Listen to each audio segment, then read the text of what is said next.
Hello everyone, welcome to Swiss kitchen. நாங்கள் இன்றைக்கி பன் பீஸா செய்வது எப்படின்னு பார்க்க போகிறோம். வாங்க போகலாம் கிச்சனுக்கு. பன் பீஸா செய்வதற்கு தேவையான பொருட்கள்: நல்ல சிக்கன் பிரஸ்ட் ஒன்று எடுத்துக்கோங்க, 5 முட்டை எடுத்துக்கோங்க, 1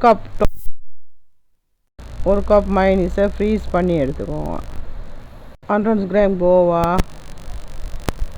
100 கிராம்ஸ் வெங்காயம், தக்காளிக்காய் 2, பச்சை கொச்சிக்காய், கருவேப்பிலை, வெள்ளைப்பூடு, கேரட் ஒன்று எடுத்து சின்ன சின்னதாக வெட்டி எடுத்துக்கோங்க, ஃப்ரெஷ் பன் 5 எடுத்துக்கோங்க, கோழியை நல்லா சோஸில் பெரட்டி பொரித்து எடுத்துக்கோங்க,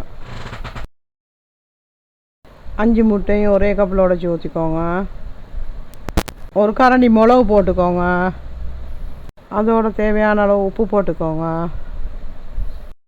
எல்லாத்தையும் நல்லா அடின்னு அடித்து நல்லா மிக்ஸ் பண்ணிக்கோங்க. பண்ணை சின்னதாக இது மாதிரி வெட்டி எடுத்துக்கோங்க.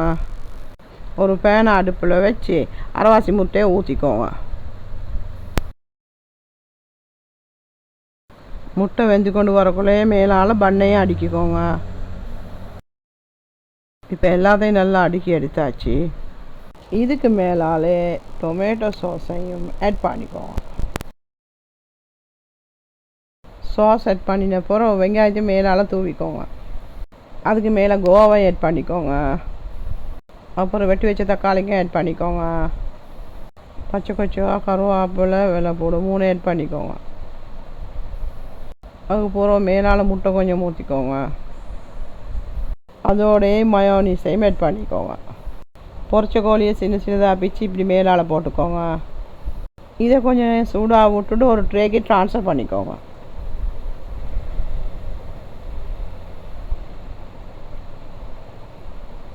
இப்போ பேனில் கொஞ்சம் முட்டை ஊற்றி பொரிய விடுங்க.